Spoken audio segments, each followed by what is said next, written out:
What's up, everybody? Welcome to The Revival. My name is JJ, and we are continuing on my list of top 100 games of all time, this time 55 through 51.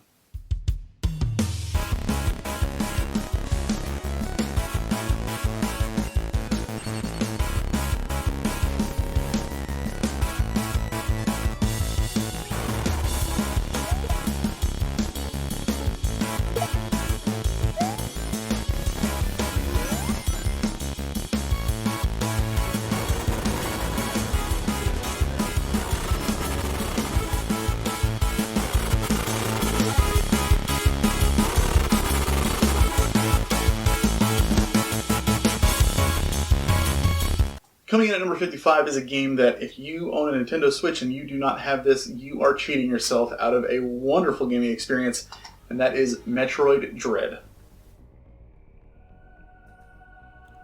While Super Metroid was the first game in the franchise that I finished, Metroid Dread was the first one to give me the full Metroid experience. The game was brand new when I played it, so there were very few guides or hints to look up. I went in almost completely blind, and I'm so glad that I did. While I wasn't crazy about bashing my head against the wall regarding the boss fights, they were so few that it really didn't bother me all that much. Where the game shined though was the exploration and unlocking of the map. There was so much traveling and exploring to do, with backtracking that wasn't as annoying as it tends to be in other games. Metroid Dread is a fantastic entry into the series for anybody who hasn't played a Metroid yet. Coming in at number 54 is a game on the Xbox 360, well, originally came out on the Xbox 360, but has been released a few times since then. Play it any way you can because it's just that good. Tales of Vesperia. If you like fun characters, beautiful anime art, and crazy off-the-wall adventures, then I highly suggest checking out the Tales series. While Vesperia isn't my personal favorite in the series, as you'll see in a later video, I do actually consider it to be the best Tales game overall. There's something for everyone here. From the humor, to the story, to a cast that features some of my favorite video game characters, period, in Repeat and Estelle. If you're looking to get into the Tales series at all, Vesperia is the game I always recommend to people as a wonderful entry point.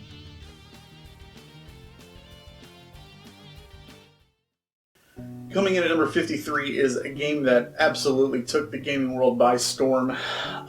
This game was emotional and impactful, and I did not find a lot of people who did not enjoy the hell out of this game, and that is Red Dead Redemption 2.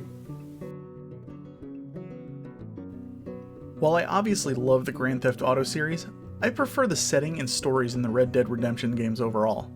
And while the first Red Dead Redemption blew me away and showed me what could be possible for a Rockstar-style game, its sequel blew me away and showed me what I didn't even know I wanted from a Rockstar-style game. In the past, for me it was all about just a fun, open-world playground to explore and do things you wouldn't normally get away with in real life. Red Dead 2 hit me with that, but added in a story that had me crying like a baby in the end.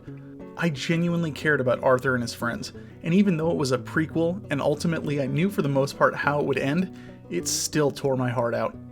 And let me tell you, I loved every minute of it. Coming in at number 52 is a game that is the best in the series, hands down. I don't care what anyone says. That is Star Ocean: The Second Story. I don't know a whole lot of people who are big Star Ocean fans, but the ones I do know pretty much unanimously agree that Star Ocean: The Second Story is hands down the series at its peak. It's got action, adventure, sci-fi, fantasy, and a whole host of characters to recruit, which can change based on your in-game decisions as well as which of the two characters you choose as your protagonist.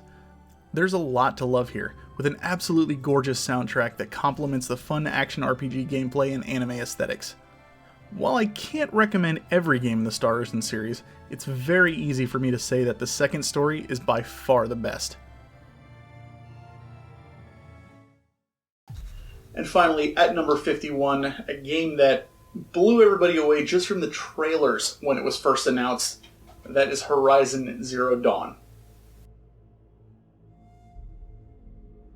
The year that Horizon Zero Dawn was first showcased at E3 had everybody talking, even people who weren't big PlayStation fans. What happened to this world? Why is Aloy so important? And what the heck are these giant robot dinosaurs and where'd they come from?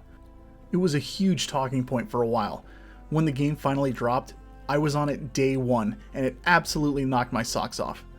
Learning the history of what had happened to the world and learning about what connection these strange creatures had to civilization's final moments was a roller coaster from beginning to end. And who could forget the gameplay, being able to knock off chunks of armor, even using some as weapons after picking them up.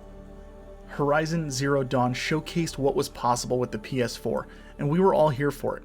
It's just a shame that the sequel didn't quite have the same impact on me as the original. There you have it, guys. We are halfway done. We are hopping into the second half of the top 100 games of all time. Next time we do one of these, and man, it's hard to believe it's only halfway because it's a lot to do. But again, it's been so fun to go through and do these.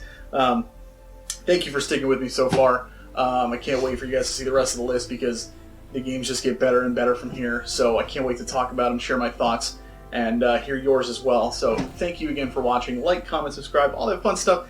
And as always, keep on gaming.